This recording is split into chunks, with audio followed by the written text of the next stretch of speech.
Good morning. I'm La Shawn K, State Representative of the 8th District. It's good to be here in our comfort zones. There's no doubt that this is a town hall meeting and we're in our comfort zones because we're not standing up at a podium.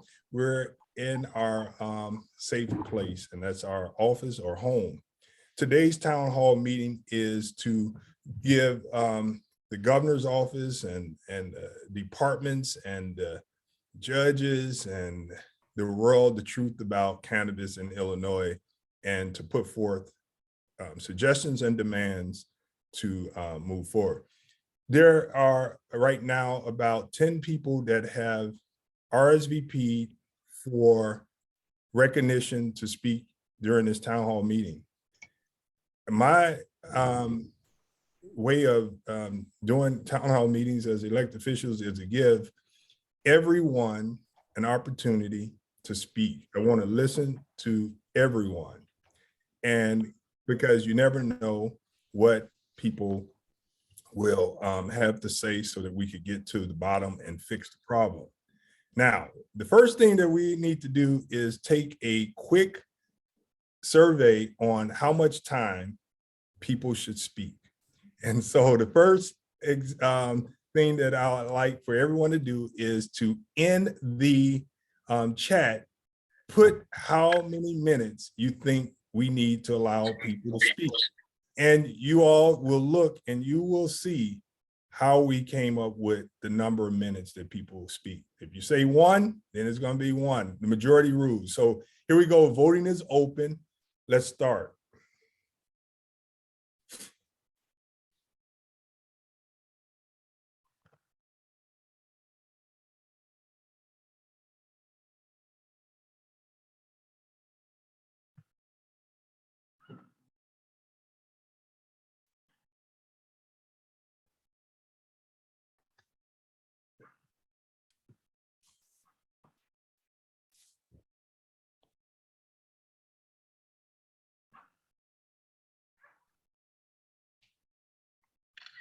Voting will close in 30 seconds. We're voting on how many minutes people need to speak. Okay, Tate, I think we could take that and see average number is, looks like 3 minutes is the time. We're gonna need, Tate, are you prepared to take minutes? Maybe Frank, hey Frank. No, I think Frank will be focused on his testimony. So Tate, are you able to take the minutes so that people know that time is up? I can take the minutes. It's not a big deal. Frank, you could take the minutes? Yep, okay. I just set a timer on my phone. Okay, fantastic. And so Frank, you'll just say time? Absolutely. You would give people 30-second notice ahead of time that time is there.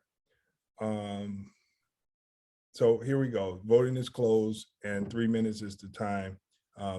Tate, you want to go through the order of business and then kick it back to me for my opening remarks? So yes, so the people that will be speaking today, and excuse me if I mispronounce your name, we have Frank Cowan, Jermell Chavez, Willie Fleming, Richard Park, Jordan Mendez, Victoria Williams, Ricky Hendon, Hamad Kamal, Richard Park. So that is the order of the people that will be speaking. Those are the people that are speaking. If you want to speak and I didn't call your name, just please put it in the chat box and I will write you down to speak. So if we can give it back to Representative Ford. Thank you, John and Tate, for that. And here we go. So I'll open with the fact that I want to thank everyone for coming out today for this town hall meeting. And I want to thank the press for being here to help us get the message out about this most important emerging market, this most important emerging market in Illinois. The department received over 900 dispensary applications at the end of 2019. Qualified potential cannabis license applicants have been held up for 2 years waiting for licenses to open their businesses. Their licenses, as well as others, are tied up in court, which could take another 2 years. We know that there are 13 separate plaintiffs, attorneys, and 61 plaintiffs, which are part of the cannabis consolidation litigation pending before the judge. Many other applicants are minorities who are trying to open cannabis stores in needy neighborhoods. Small and businesses are suffering, jobs are being lost, and disadvantaged neighborhoods are being hurt. Get the case out of litigation is what I'm suggesting. Grant licenses to all in litigation now due to the time and expense they have been forced to endure, and give the original license winners and litigate. It took me all this time to get connected. Look, Please mute everyone. They get in front of us is ex-offenders. Please mute everyone. So we should get the cases out of litigation, grant licenses to all in litigation now due to the time and expenses they have been forced to endure, and give the original winners and the litigants the licenses.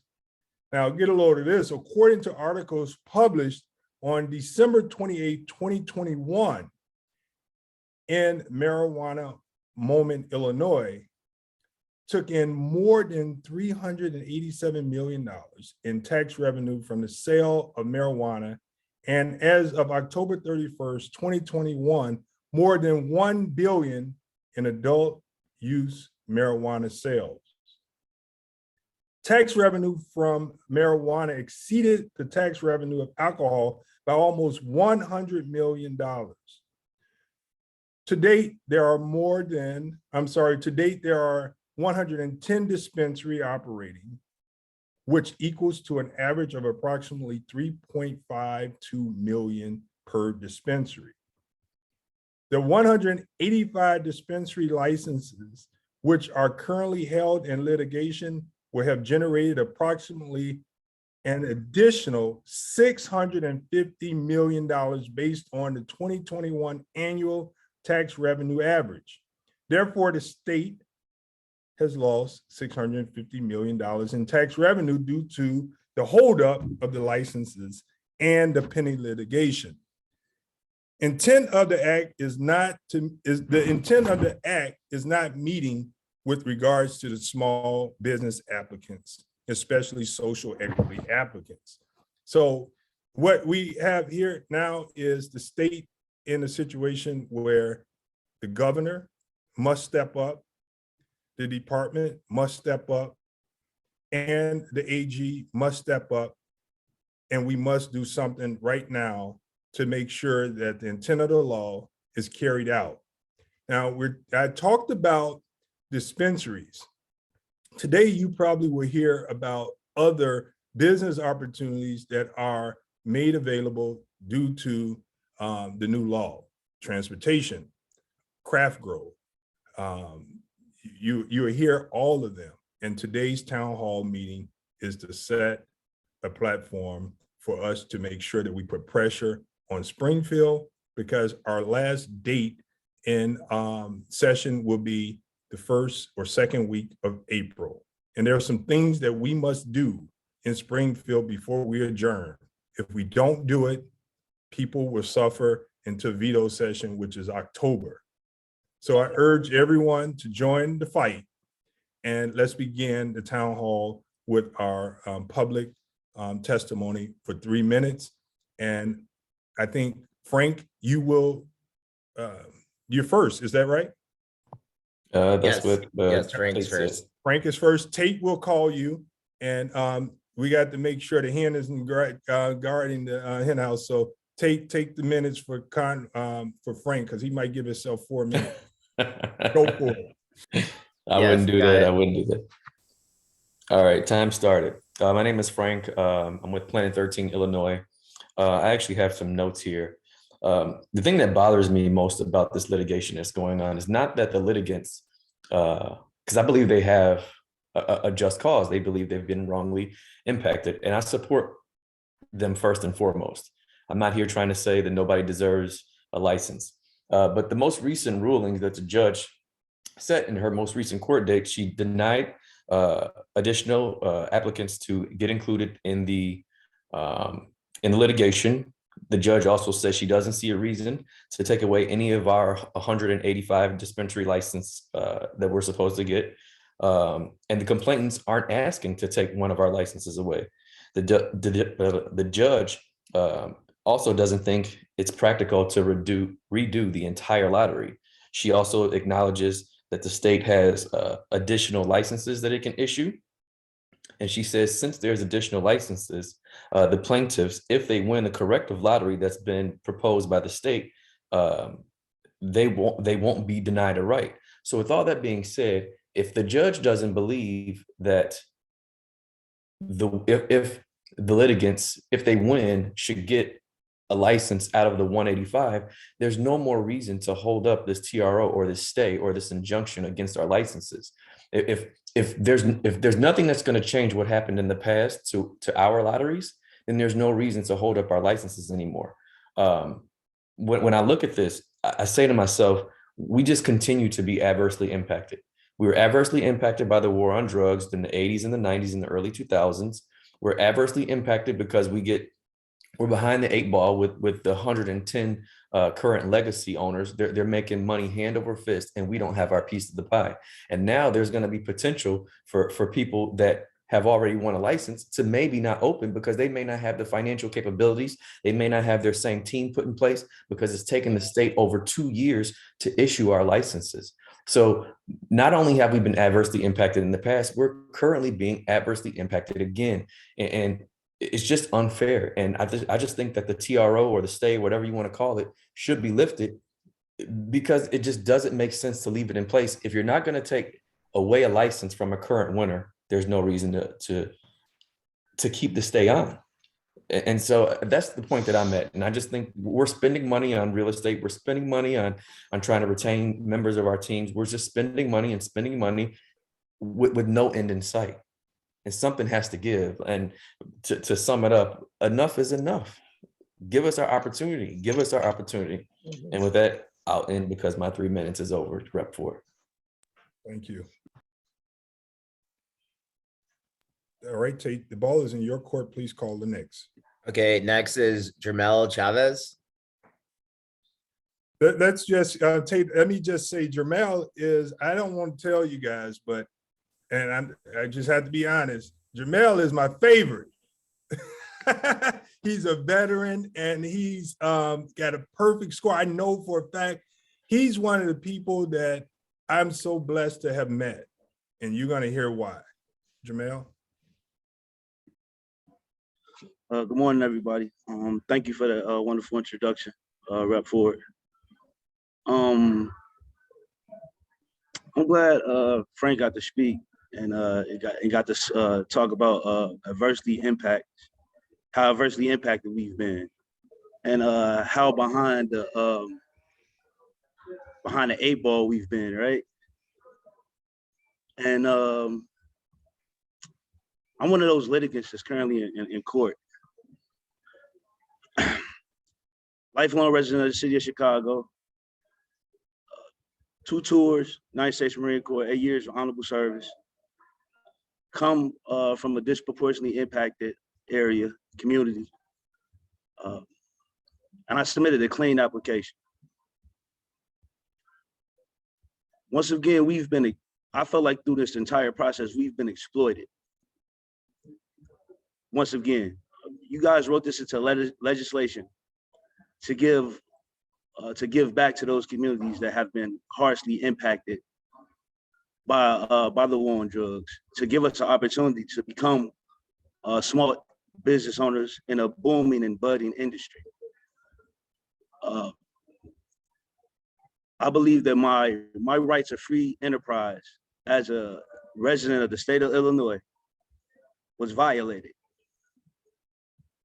The legislative intent of the law was to give people like myself access to the cannabis industry. That law was exploited by allowing companies to submit 75 applications for only 10 licenses. The state had no problem breaking in $42 million in application fees. When the realistic fact is you can only hold 10 licenses. So why would you have anybody submit 75 licenses for 75 licenses in the first place? I have that opportunity other than to allow people like myself to be exploited. I came into this thing thinking I had a legitimate chance at obtaining a dispensary license if I submitted a solid application. I submitted a perfect score, a single perfect score. And that perfect score was overshadowed by companies such as Bunch and Moore. And this is not to discredit anybody 30 that seconds, applied. Jermell. And this is not to overshadow anybody that applied. My one application was overshadowed by companies such as Bunch and Moore, overshadowed by companies such as Viola, overshadowed by companies such as Planet 13, overshadowed by companies that were allowed to and afforded to submit multiple applications and stack the system. That's not equitable. That's not what the intent of the program was for. And that's why we're fighting in court right now. My solution to that is to individuals such as myself. We're talking about 185 licenses. We're talking about 50 more. You guys throw these numbers out like, okay, yeah, we got plenty to give. Well, I'm asking for individuals such as myself, those that scored perfectly, to not have to endure a lottery, because we are true. That's where you can see true social equity. You can see true social equity in our applications because there's not 75 of them. There's only a single application. So those that scored perfectly and only submitted a single application need to be outright awarded a license. We're the individuals that truly deserve one. And that's my time. Thank you, Frank, for trying to get the 3 minutes. I think what Jermell did well was he gave us a solution. Please keep that in mind to make sure that you tell us your struggles with the process, but please offer solutions through this dialogue. Thank you. Tate. Can I correct Jermell for one quick second? I only submitted 10. I didn't submit more than 10. He said like Planet 13. Okay. I mean, Wait, so we're not gonna correct one The only another. thing I'm saying is the intent of the process was to, as a true business owner, as a true entrepreneur, right? You understand how hard it is to open and start one dispensary, right? So how is this supposed to be a process to give back to us if there are people submitting for 75 applications or 10 I don't agree with dispensaries? that. All right, I'm I gonna have to just stop it right there because it's a press conference and not a it's a town hall press conference. So we want to make sure that we get the facts in so we don't be here all day. All right, let's go for the order back. Okay, we got Willie Fleming. Hello. It's Willie J.R. Fleming. Please never leave out the J.R. The J is for just, the R is for righteousness. And that's why I'm on this call. First, I want to thank you, Representative Ford. Without you and your legislation and us all working together, we would have never got the additional 110 licenses.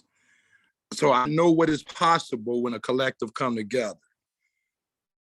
I want to start by saying I'm blessed enough to say that we hold a transportation infuser and 2 craft grow licenses, right?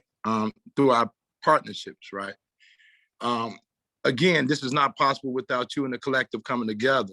I hope you will speak to what is possible, because there seem to be a lot of social equity applicants and winners thinking that we can only get one thing passed through this legislative session. Like you know, and most folks know who's familiar with state politics, we're coming upon election year. My concern is co-location, immediate utilization of 14,000 square feet, which is necessary for those who don't want to do backwards development. It makes no sense to start off with 5,000 square feet and then incrementally go to 14,000 if you ever did anything in construction. That's like doing a living room and forgetting to do the washroom and kitchen, and you do it along the way after you move in. Don't make sense, right? So I will hope that there's a legislative attempt not just by you, but collectively by the Black Caucus, because I can only speak to those who represent me, that there's a collective intent to get the 14,000 square feet immediately, right? To get co-location figured out. And despite the pushback you might hear from some folks, I want you to think about the many folks, right? In the future of the program. We think it's necessary that craft growers have the ability to dispense like craft brewery, a certain percentage of their product. It only makes sense to allow that to happen.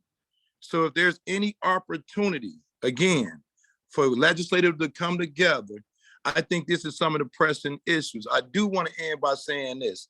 We know that the state can hold X amount of dispensary licenses, right? X amount of dispensary licenses and licenses, period, in general. If they had the ability to create 110 additional licenses to address the first group of lawsuits that we filed with Lovey, you know, then we have the ability. 30 seconds. So my recommendation is to increase the license pool to bring some resolve to some of these lawsuits that's out there. Thank you. Thank you very much, J.R. Williams Fleming. And to your point and question, we adjourned for the session on April 8th. We have all of March and a week in April to put pressure on Springfield, to put pressure on the legislature to fix problems that could be fixed. So I'm available. I have vehicles ready to support the efforts that you're talking about. Just like our president, LBJ, he told Dr. King and the civil rights leaders, you have to make me do it. And he then was able to go to Congress because the pressure from the outside was there. And that pressure was felt in Congress. And that's how we were able to get the voters' rights passed in 1965. This is something that we have to do today. Let's go right to Jonathan for our next presenter. Okay, we have Richard Park next. Before Richard, there's a hand up. Please put your name in the chat so that you can be recognized. We will not be, if you can't put your name in the chat for recognition, leave your hand up so that we could come to you. But we're going in order at this point. Thank you. So if Richard is not with us, no, I'm right here. I just wanted to here we go. Let the representative speak. Thanks. I appreciate you, everybody, allowing a forum for this. First of all, I just wanted to second what Jermell had said. We did a lot of consulting before the pandemic, and our recommendation was mostly don't apply. If you didn't have enough money to apply strategically, it wasn't going to be worth it. That being said, our focus now, I'm one of JR's partners, is on more practical issues, like the 14,000 square feet beginning. These are just really practical solutions, and JR touched on all of them. We think they're important. On-site retail for dispensaries, they require them for the same reasons that craft breweries do, right? There's no access to a national market if you're not an MSO, right? And in order to put pressure, brands are going to be developed at the local level. They're going to be tested at the local level. They have no room to grow at that point. So just like the alcohol industry did, they had to give an avenue for these breweries to reach the public, which was direct access, right? It's why you can't get 3 Floyds in California. It's why we can't get Russian River over here, things like that. But there's a couple of things that we have to think about, I think, in the future, like derivative oils and the taxing structure, right? Taxes right now are tied to a declining revenue stream. Prices are going to go down.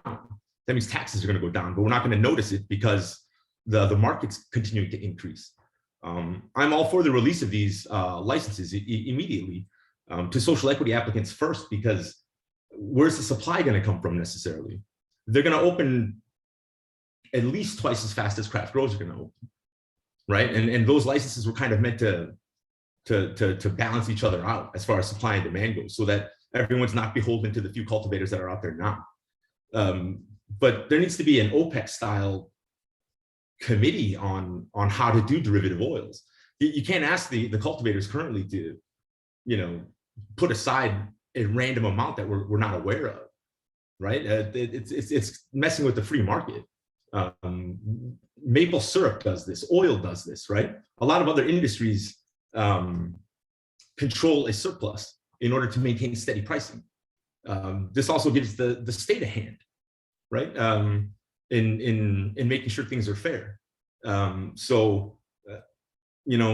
like I said, taxes right now, the structure is so backwards that the one product that we are so much better at producing in the street, 30 the one seconds. product that allows tons of innovation, concentrates, they're taxed the highest. Flour, which takes the longest to grow, is taxed the least, right? It's starting to make Illinois react differently than other markets.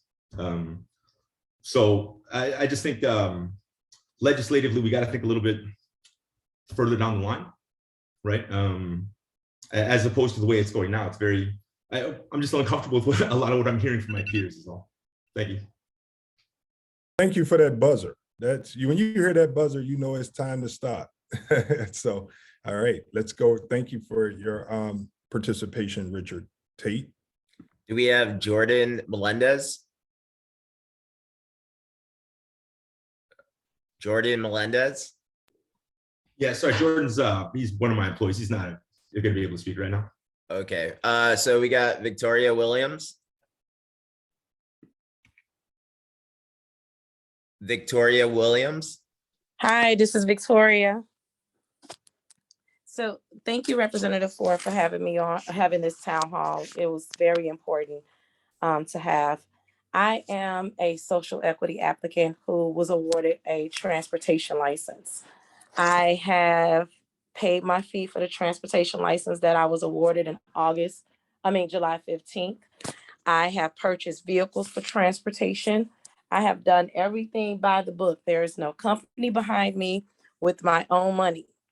And the problem that we face in transportation is that the state of Illinois allow cultivators to transport their own product. And they were given a license to transport their own product with no end date to when they should stop transporting their product or even give business to current licensed transporters.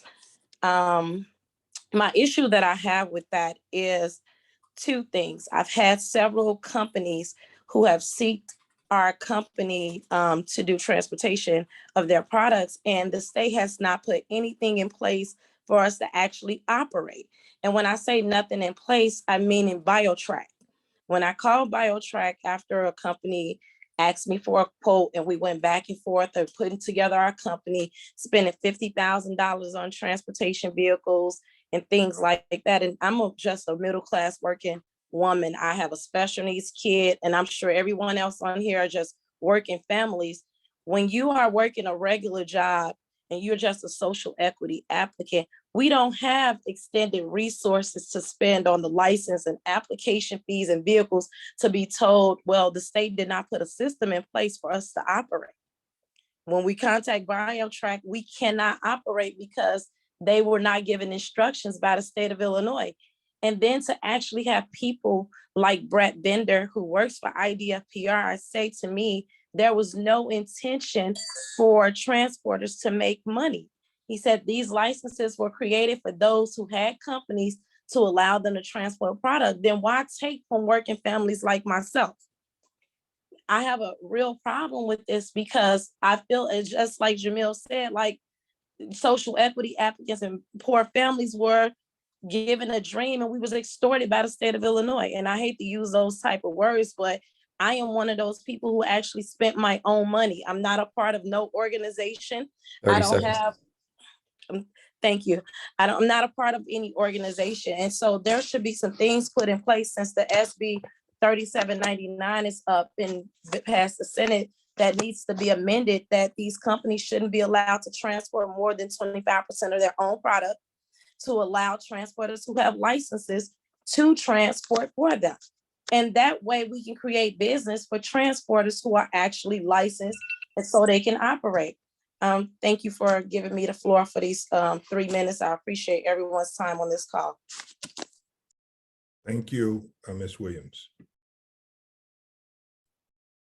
Okay, next we have Ricky Hendon. Ricky Hendon. Okay, next we have Chris Harrison.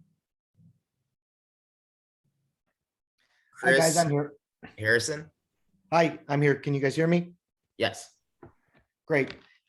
Thank you guys very much. So, I'm going to take a little bit of a different approach here. I'm going to speak kind of fast because there's a lot to cover in 3 minutes. So I am a cannabis licensing attorney. I'm very well versed. I was a perfect scoring applicant with my partner, who is a pastor, a practicing minister on the south side of Chicago and a Vietnam War veteran. And together we submitted 4 applications, and we've been a part of this entire process. We've met with Representative Ford. We've spoken with Jermell Chavez. We've spoken with Ricky Hendon. We've spoken with a lot of the groups that participate in this. And, if you're taking notes, I just want to bring a few things to people's attention with the ongoing litigation. It's very confusing if you're not an attorney and you're watching all of this litigation and everything happen. And there's some very unprecedented things that have happened so far in the state's ability to choose their own judge in this case. That's something that we call judge shopping in the legal world. And the judge that they've chosen, they have reason to choose her, and she may have some ties to the government at the highest level. But without getting into conspiracy theories or speculation, I just want to point out that the state has essentially chosen their judge and stripped the plaintiffs of their ability to substitute a judge, which is a statutory right that's guaranteed to most plaintiffs. So that may cause problems on appeal, which will stretch this out and stretch out the litigation. I thank you again, Representative Ford, for putting together this meeting. And every time I've sat down with you, you've been such a gentleman. And I really believe that you are the person to help us usher in this process. And in order to do so, you started off by saying that the state needs to come to a settlement with the plaintiffs. And Jermell had something to say about that as well. He said, if you're a perfectly scoring applicant, that you should be awarded a license. And I happen to agree that the state desperately needs to settle out this litigation and not steamroll the plaintiffs. One thing that everybody has to take note of is that the state has no administrative record on these proceedings. And that goes over a lot of people's heads. But what that means is that the state has not been recording this process as they were required to do by the statute. The statute required the state to record the lottery process. They have failed on 2 lotteries, admittedly so. Their own admission states that they conducted the 21 tied applicant lottery improperly, and they conducted the second, the third, and the fourth lotteries improperly as well, because they didn't admit people that were necessary parties to those lotteries. So for the state to not have an administrative record is very troubling. That's to say that we cannot look back at how the state conducted these lotteries to see if there are people that are in there that don't belong, as several journalists have pointed out. So just to conclude, Representative Ford, I think if you're looking for something to do, an action plan, the state needs to come to the table and settle this with the litigants. And in a perfect world, we would have access to see how these lotteries were conducted to determine if there are any parties that have been awarded several licenses, some 15 licenses over the 10 license limit, and unfairly so to everybody else that's deserving. Thank you so much for your time. Thank you, attorney. I wish I could see your face so that I know who you are, so I could recognize you. But Tate, move. Yes, we have Kiana Hughes. It's Kiana Hughes. Thank you. Kiana, yes. Good morning, Rep. Ford. Thank you for the opportunity to speak and for hosting this town hall. I'm Kiana Hughes. I'm the Executive Director of Chicago NORML. We absolutely agree that the TRO should be lifted so that the conditional licensees are allowed to move forward with their businesses. And I really just want to speak to a lot of the work that Chicago NORML does also in coalition with the Cannabis Equity Illinois Coalition with Senator Ricky Hendon. We also work sometimes with Seeing Social Equity Empowerment Network. We have an opportunity and we have a responsibility. Anybody that is going to be a part of this industry or that wants to be a part of this industry, this is not like just opening up any other business. We're building an industry while we're in the process of being a part of it. And so what that means is that we have to get involved legislatively. We have to exercise our power as voting people, as citizens of this state. And we have to hold our elected officials accountable.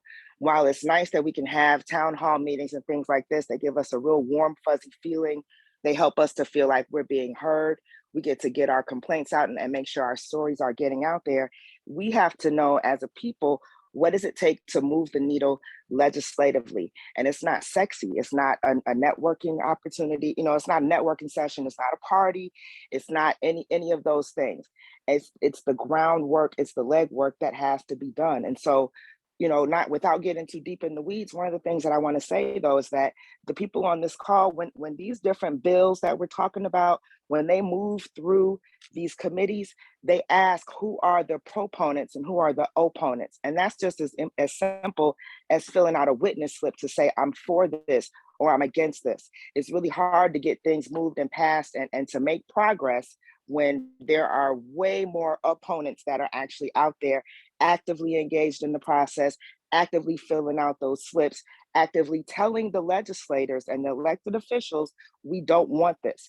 And this is important because the people on this call, whether you got a license, whether whatever you scored on your thing, whatever, you're trying to be a part of something that is currently already happening. There are changes. We have to build an ecosystem so people can be successful once they get in. It's not just about the licensing. It's not just about what's happening in the courts. I want to encourage you to please connect with organizations like Chicago NORML, like Cannabis Equity Illinois Coalition. They have a policy meeting every Monday night that is open to the public. You can learn about these kind of things and you can, understand what's going on from a legislative perspective, because we're only going to get so far with the conversations and griping amongst ourselves. We need to pass legislation and we need to do it quickly. Thank you. Yeah, I appreciate you giving the order and the charge. And I do want to make everyone aware that town halls with Ford are not warm and fuzzy. They're for the purposes of bringing people together to put pressure on legislatures. I'm on your side and I want people to know that.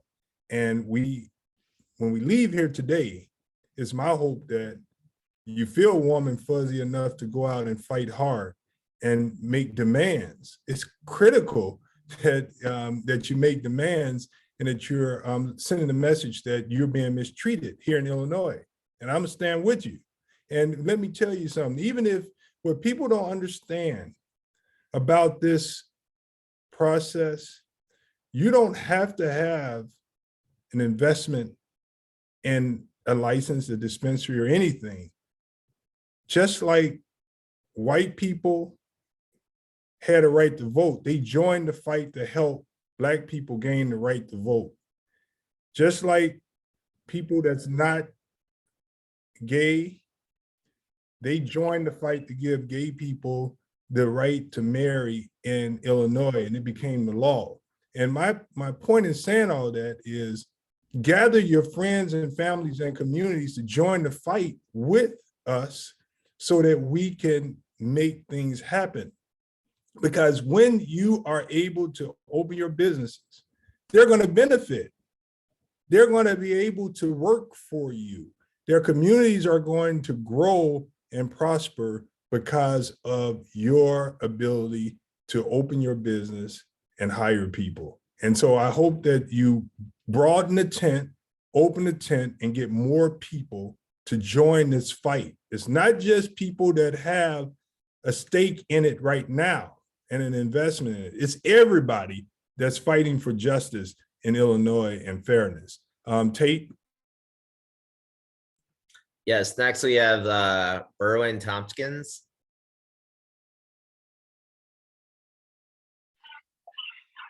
Do we have a Erwin Tompkins? Oh, here we go. Go ahead, sir. You're ready. Okay. Thank you all for this platform. I just wanted to come in and state that one of the issues that a lot of license holders are having is that the law is not actually even being enforced. So as it pertains to the transportation licenses, once people came on board and got licensed, they were supposed to turn over the transportation, which there's no system in play for any company to run. Now people that have paid their money for the transportation license, 25% of the license is no longer any good. They left with 75% remainder of the time that they have with the license. And now what? How do they recover the funds from that? So I think one of the main things that needs to occur is that you actually enforce the laws that you put out about how the business is supposed to be conducted. Other than that, I'm not even gonna go to full 3 minutes. I just want the law followed and for them to actually enforce the law so that it's at least credible to everybody else. Thank you so very much, Berwin Thompson, for giving your contribution to the town hall. Okay, next, and excuse me if I mispronounce this, Joan Wine or Jonah Wine. I think that was with, is that Jonah Wine with, Yes, Jermell Chavez, it's my business partner. okay. Hi, thank you. Good morning. Again, I want to thank Representative Ford for putting this together. Gives us a chance to speak and share our feelings on this whole matter. And it's a complex situation, to say the least. We all see that right now. But the one thing I do feel is we need to make this industry equitable for everyone. I am a middle-class person who put all of our hard-earned money into one solid application. And the truth is, we want to open up our dispensary in the communities of the west side and south side of Chicago. We actually want to bring medical access to those communities, which is extremely important. The only thing I ask of the state and all the governing bodies in this process is, let's give everyone a fair shake. This is capitalism. We all have a right to compete with each other. To hold us back, to give us hurdles, it's unnecessary. Let us compete together. Let us earn money for this state through tax revenue to increase the quality of life in these communities on the south and west side. I've spent an enormous amount of time with Jermell in his neighborhood, working in the public library, writing our application. That's what our application was built on, the Chicago Public Library. We want to give a chance to give a beacon of hope. And that's what Jermell brings. Because when someone in his community sees that, hey, you know what? There is something out there other than what I'm seeing in my community. There's something positive, something to look forward to when I wake up in the morning. That driving factor could change someone's life. And that's what I think we need to do. Thank you. Thank you for your passion and your support of Jermell. Tate, before we go to our next one, will you give us a quick count of how many speakers we have on the deck? We have one more. One more. And did you check the speakers in the chat, the requests? I did. Okay, please call our next speaker. We have Dave Magnum or Mangum. Dave Mangum. Okay, if we don't have that one, we have. Yeah, we got Edie Moore. Her name was emailed also. If Edie Moore could. They asked not to speak. I'll go ahead. I'll go ahead if that's okay. Yeah.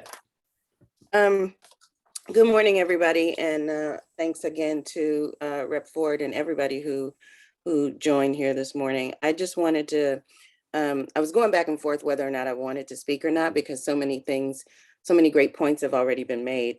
But I'll speak very quickly on the litigation for the dispensary licenses and then for the stay for the craft grows. So we believe that the litigation is moving toward a corrective lottery.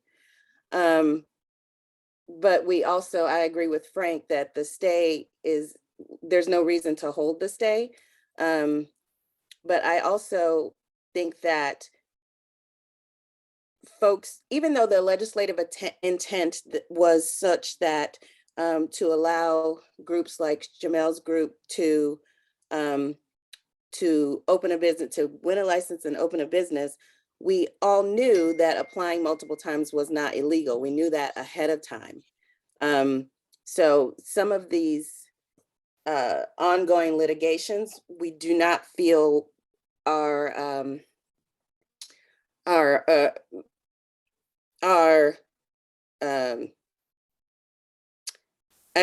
don't feel that they're helpful. We don't feel that holding up the licenses for something that we knew was not illegal is helpful. I'll speak real quick. We're not saying that it was I'm illegal. not We're asking if it was equitable. reclaiming my time. So I'll talk a little bit about the litigation for the craft growers. Now, there were a lot of folks that were DQ'd, and there was no administrative process to figure out why those DQs were issued. And we are absolutely in support of figuring out the administrative process. But again, the stay to hold up people who are spending money right now is not fair. And then to Kiana's point about the legislative fixes, totally agree with getting on board and making sure that Springfield can fix things going forward. The things we're asking for is, of course, like JR mentioned, the 14,000 square foot expansion, allowing ancillary businesses to have access to the social equity fund. 30 seconds. Expanding consumption, public consumption, employee badging, and transportation expansion. And what I mean by that is make sure that we are putting in language in place to sunset the MSO's transportation license. They should have never received those in perpetuity. They were only given those so that they could move their product while we were still moving through this process. So those need to be sunsetted. Thank you. Thank you. Tate, next. Yes, we had two more that asked to speak.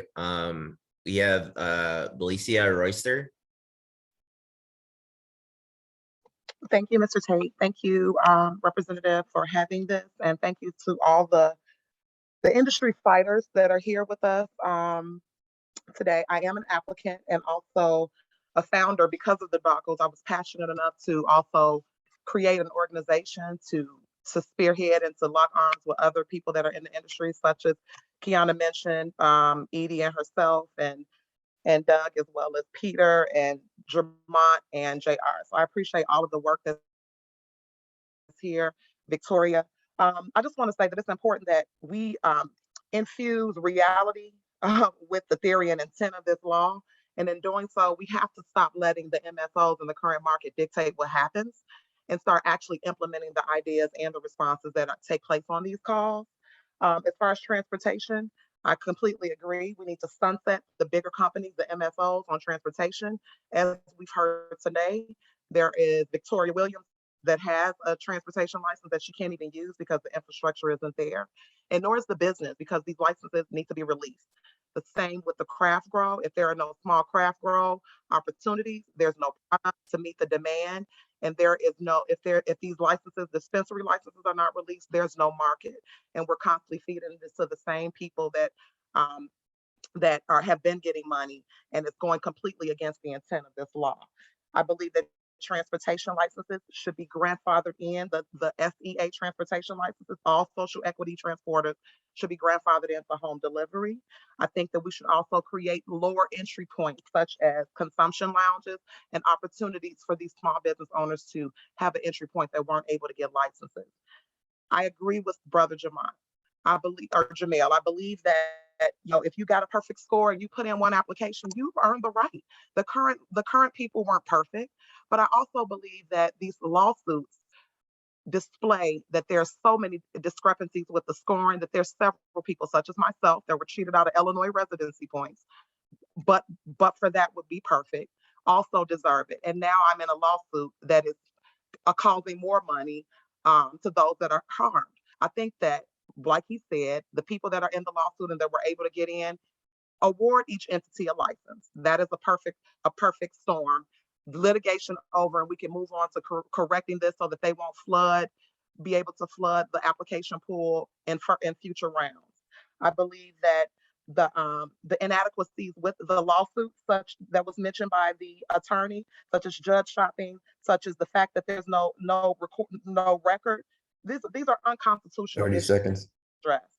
And I think that the impact of these lawsuits and further not allowing small businesses and minority-owned businesses, social equity applicants to be involved in this is a travesty, and it's completely against competitive practices. Go again, go rewind.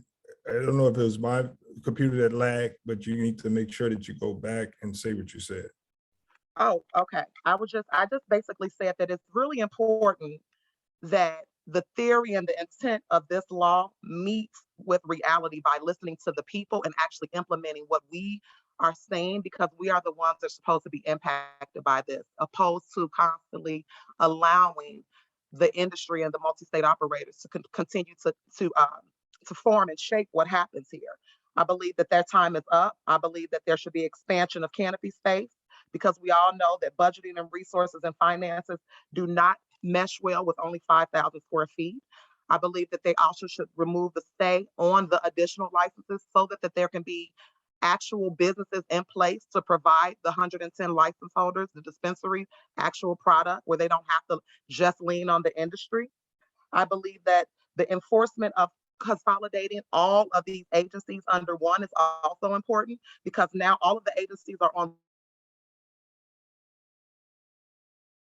Right, we've lost you. On accord, and we don't have to worry about enforcement issues. Well, hold on, Belicia, we lost Okay. you. Go back. All of the agencies are what, and go from there. Okay, I'm sorry about my internet or whatever's going on here, but I just wanted to say that the consolidation bill is very important. There's currently 13 agencies that are handling or have their hands in cannabis. And without having it under one house, it's hard for all of these agencies that don't speak to each other to work in tandem and be on one accord. And that's another part of the issue that's happening today. I believe that also would help with enforcement, such as another person brought up, and making sure that all of the laws and the regulations are being enforced properly. I believe that the grow expansion is not a threat to the MSOs, and they should allow us to have up to 14,000 square feet in co-location if that is assistance to small business owners and social equity business owners.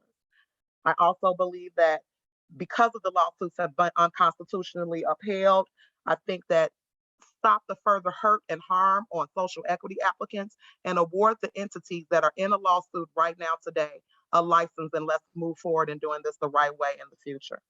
I believe that the transportation holders of social equity license holders should be grandfathered in to home delivery, because there is no business for them, and those licenses are null and void and mean nothing without other businesses that they can support. And I also believe that we should immediately release all of the remaining craft grow and release the TRO on the dispensaries, because it's time to get the tax revenue. It's time to infuse opportunities for the community, and it's time to get this behind us. Thank you very much. Tate next. Next we have Sal Giovingo. Sal? Yep, I'm here. How do you pronounce your last name? I'm sorry. Yep, Giovingo. Oh, got it. Thanks. Yep. So yeah, this is on. I finally made it on, y'all. Sorry, I'm listening. So I'm a social equity candidate, both dispensary and craft grow. I come from the legacy side of things. I was 100% financed my applications by myself. So I'm hearing everyone struggle, and a lot of it sounds familiar for definitely on a few groups here. So my main thing is like this, kind of what I'm hearing is we also have a lawsuit against the state. We didn't join the administrative review. We did something different. And the company's Fox River Gardens, if you want to look it up, whatever. But our point is this is like, I understand everybody who got awarded 185 of those licenses, they want to move forward. But in the same essence, you have to remember people like myself, we want to move forward too. So when everyone else takes that step forward, we want to take that step too. We don't want to be left in the dust. And with the litigation that we filed to try to, come to a resolution for ourselves, we want to have a resolution with everybody and we all move forward. Because without that, I think we're still creating the real problem here because, for myself, like I'm funding all my own things. Like I don't have backers. I don't have big money behind me. I was a person who truly believed that the opportunity was real and I really had a chance to do what was, a possible dream for myself to move forward in Illinois' cannabis business. And I know a lot of people on this call, they've spoke with me, so they know my passion's real. I'm talked about people buying licenses, this and that, because I'm so eager to get into the industry that I am willing to do what the next person won't do to have what the next person won't have. And that's my concept of this is like, so with all of us who do have lawsuits against the state, I just want everyone who did win a license to just remember that we are you, you are us. So if you guys move forward, we should also have the opportunity to move forward with you guys, because without that, we're actually creating a deeper hole for the whole real legacy social equity candidates of the Illinois industry. And this is, how can the real legacy people, the people who really planted the footwork, make the pathway for everyone else in Illinois to make millions and millions of dollars, but we can't participate in it? That does not make sense. I'm legitly from the legacy side of things, and part of why cannabis has popularity is from people like me who are good people, are solid people, have good souls, good mind, and we always had that belief in cannabis that other people didn't. There was a lot of times where people say, "Oh, such and such, they're just a weed drug dealer." Now a person sells weed, they're considered like an upstanding business owner. Well, I want to be part of that. So, and I know I'm speaking on for many people here. So with just that being said, is that with the lawsuit aspect of this, I agree that things should be, have a resolution, and that we all should move forward when we all take the step forward at the same time. Thank you. Thank you, Sal. I think Ricky Hendon is next. Hey, Representative Ford, everybody, sorry I was a little late. End up dealing with these petitions all night. But am I on? Yes, Senator, you're on. The gentleman who just spoke, let me just say this. If you have a legitimate gripe against the state, like they left all your balls out of the lottery, I got no problem with you. If the companies that won already, that were in all 3 lotteries, they ain't got no gripes, in my opinion. I do hope that there's a corrective lottery and we can move forward. I do not believe in stacking for different reasons. And I think we should pass what we can pass. And what I think we can pass by talking to different legislators and senators is a 14,000 square feet increase for craft grow, transportation companies to be able to deliver to the public, and not just license to license.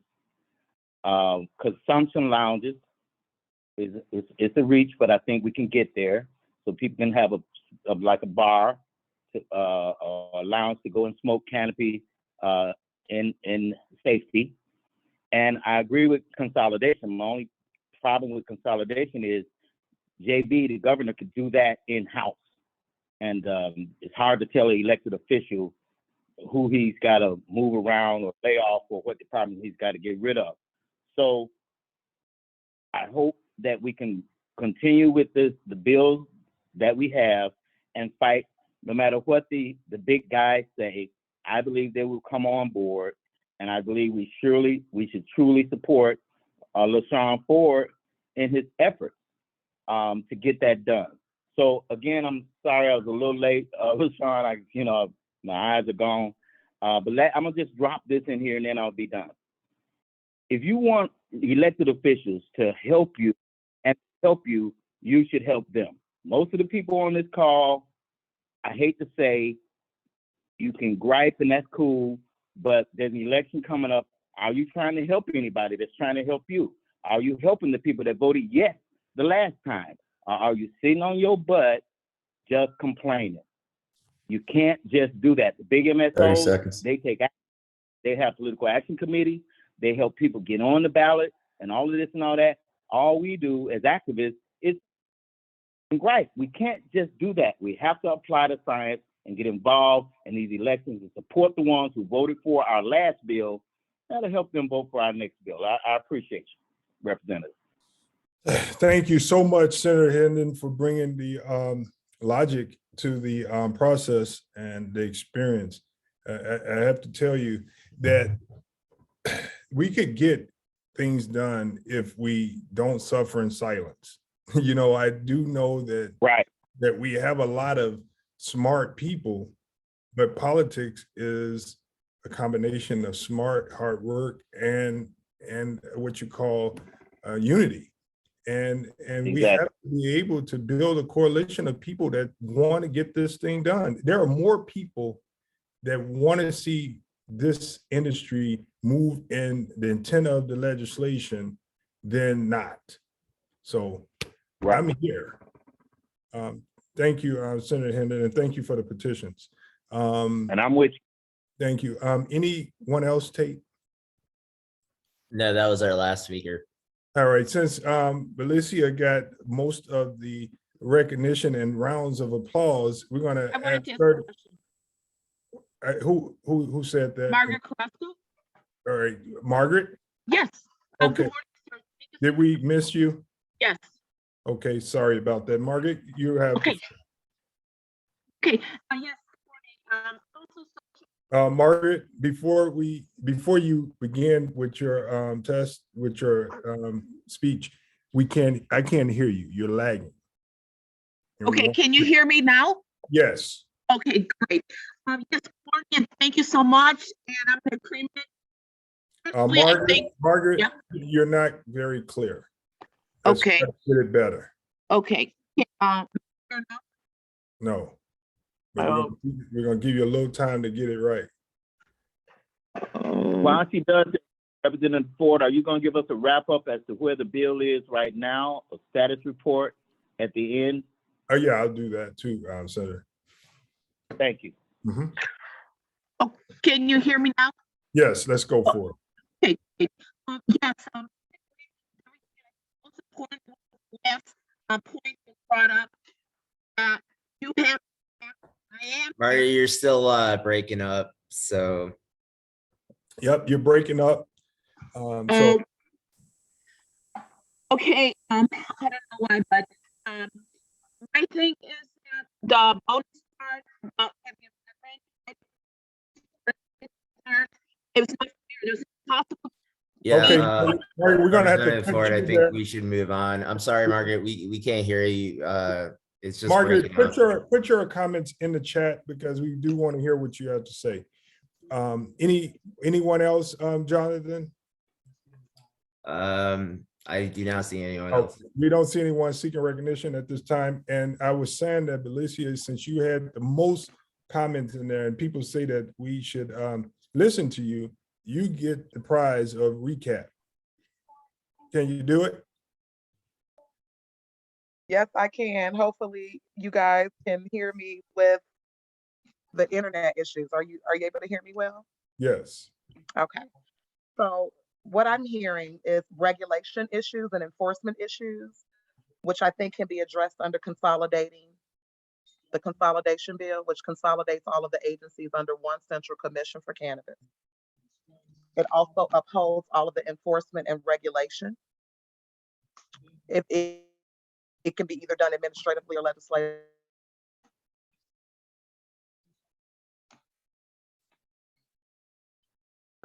Per the senator. I hear expansion of canopy space. Can you hear me? Yes. Expansion of cannabis space. That is mostly important for resources and financing for small business owners, as well as co-location of up to 3 businesses that are social equity license holders, is what I heard. I heard transportation, social equity applicants and transportation holders should be grandfathered into the home delivery. It avoids the lack of infrastructure needed, and it gives opportunities for small business owners. We also heard that there should be a sunset date for the MSO's transportation licenses to provide opportunities for transportation owners. I heard the judge shopping substitution of the judge was unconstitutional, and there also was no transparency for the lottery and litigants. There was no record or administrative record and no transparency. I heard that the TRO should be lifted and that each of those entities should just be granted a license, as there are licenses available and allotted for that can fit and each entity. And I also heard that there is an issue with for the infusers and having set aside liquid, and they should be changing the not oil, and should be changing the tax implementations to reflect the difference between flower versus other forms of the plant. Okay, and that's the recap. If there's something that was missed, please raise your hand at this time that you would like to add as a recap, or a statement that you may have wanted to say for 30 seconds. Okay. Also, consumption lounges that I failed to mention. Low entry level points for consumption lounges as well. Okay. Okay, Tate. Hello, my name is Jeff Olson. I didn't have a chance to speak, but if I can make a comment real quick. Hold on a second. Jeff, did you, I just want to make sure we didn't miss you. Did you email in, and did you put your name in the chat? I did not. My name is in the chat, yes. But... Okay, fantastic. Thank you. Go ahead. Thank you. I agree with lifting the TRO, but in the right order would be appreciated. I think it would be appropriate to have that TRO lifted after this case has been resolved. That's it for me. Thank you. Did you guys want to, for all those that may not know TRO, what's TRO? We'll go straight to Frank so he can make his 30-second. Everybody knows. Go ahead, Frank. Yeah, TRO is the temporary restraining order for those that don't know. But I think we need to, for all those that are willing, is it possible that we can get in front of a camera and do this, like, and have channel 7, channel 5, channel 9, channel 32 there, and we can. They're here now. Like you said. They're here right okay. now. Yep. Okay, that's my only. But we don't stop. We should not stop until you get what you want. It Yeah, should for sure. be nonstop, nonstop, nonstop, nonstop. Because as Senator wanted to make sure that I said, we're going to end our legislative work as of April 8th. That means that we will not come back into veto October. You can't afford, neither can the state afford, for us not to get this right. And so, Frank, I think you should be one of the people that's leading the charge to have a presser every day. I mean, just put the pressure on the speaker, the president, the governor, and the General Assembly to answer the call for justice. We're going to go right to JR.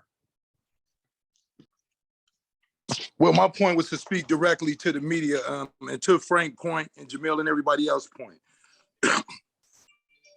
Please do not take y'all foot off the gas on our state and local officials.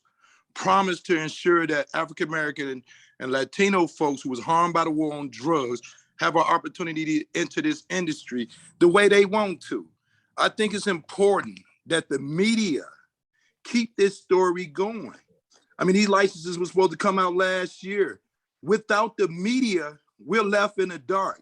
And trust me, as somebody from Cabrini Green who had to wait 20 years for a BGA investigation to come out, for folks to see what we were saying for 20 years, $300 million coming up missing, Come on, man. We know how much money folks are losing. I implored the media to start interviewing social equity applicants and winners about how they feel the state of this industry is going.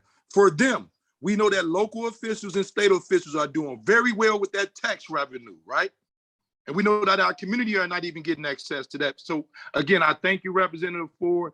I'm imploring you, please begin to interview social equity winners. Okay. Come on. Thank you so very much. I think we're moving right down the line on what I see being next up will be Jermell. You're up. Well, my overall thing is just we do move towards a resolution for those for these licenses. And I don't believe that we should be moving forward unless we all move forward together. I'm a Marine, and we stand on the principle of no man left behind. We fight for our own, and we bring our own with us. Second of all, we need to get past this sediment of ballot box stuffing. And that's what I saw. This whole situation was it wasn't illegal, like you said, to submit as many applications as you possibly could. But does that speak to the true essence of this law? Does that speak to social equity? Because I don't know any true social equity applicants who could afford it on their own merits, without any backdoors, without any MSO assistance, to submit 75 applications on their own merits, to spend $250,000 on that process. I think we have Edie, followed by Berwin, and then Sal. That'll be then our close. Thank you, Rep. Ford, for having this. I'm gonna just close by asking you, Rep. Ford, how is it that you believe that we can best put pressure on the speaker? Because what we've been told is that there will be only one bill run this session, and we want to make sure that we are getting the best bill. And actually, we believe that we really need two bills, one that carries all of those issues that Belisha ticked off, but also the consolidation bill, which should run by itself. So I would like to ask you, what is the best way for us to move and push the speaker to call up those two bills and to get co-sponsors and support for them? Thank you. Thank you. That's the action that we need. I think that we all have the speaker's phone number, and I think that we need to put out a message today from everybody. Make a flyer with the speaker's phone number on it and ask him to call the bills. Now, you know, let's make sure that we realize that when we have a lot, we need to prioritize what it is that's most important at this time, because we do have a short session. And so we need to make sure that we do everything that we can to know that we've done the work and we know that we have an agreement on these issues, and there's no reason why we can't vote on them. Because if there are contentious issues, then they will need more vetting from the public. Therefore, the speaker, the president, will not likely want to call it, because we won't have enough time to vet it and give everyone a chance to speak to it. So we need to know what's most important, and we need to make sure that we negotiate with everyone and know that we have an agreement, and be prepared to call on the legislature to call those bills. I think we go to Berwin.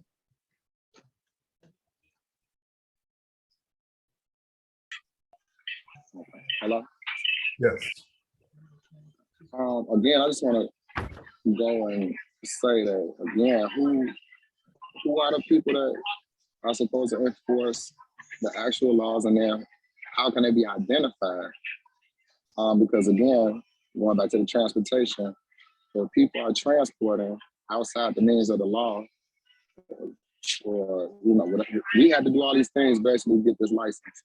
And they are able to go outside of the law and still transport and still have that license. I just think that's wrong in my opinion. I think there should be some type of enforcement, because when you all do distribute, or when they do distribute the license, I'm sure they're going to enforce big time on social equity applicants. I'm just wondering why in the world there's no issue of enforcement with these MSOs. Like, nobody is saying anything about enforcing any of these laws with them. We're supposed to be allegedly working with them.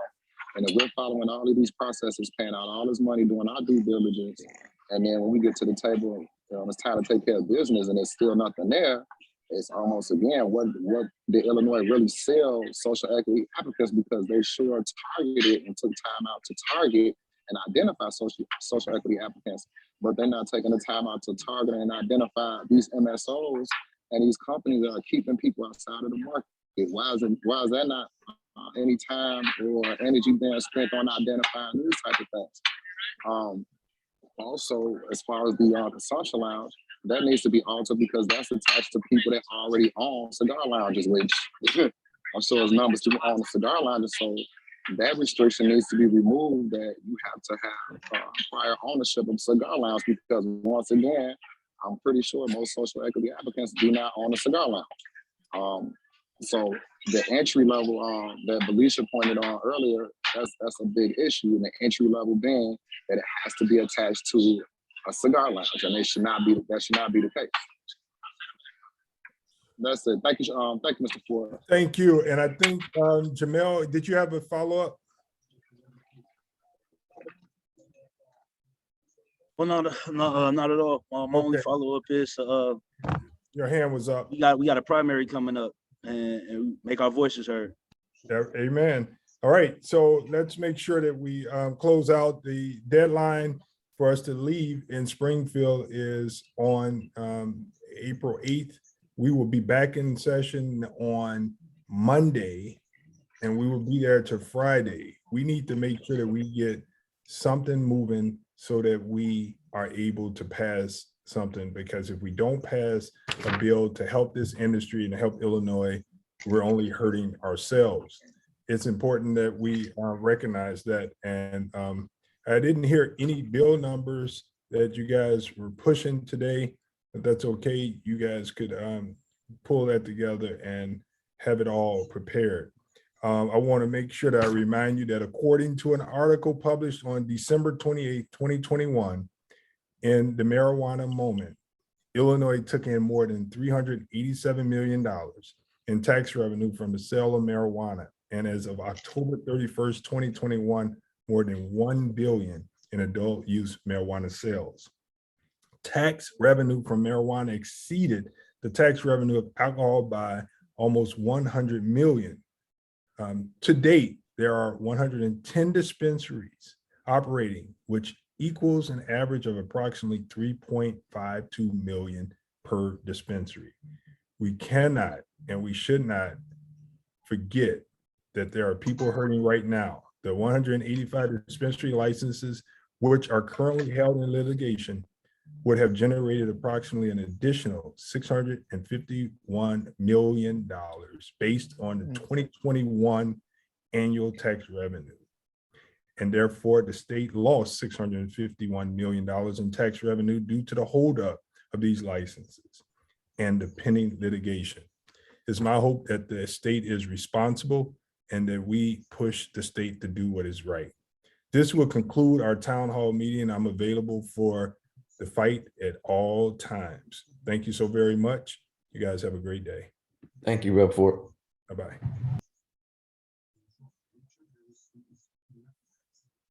Thanks, Rep. Great job.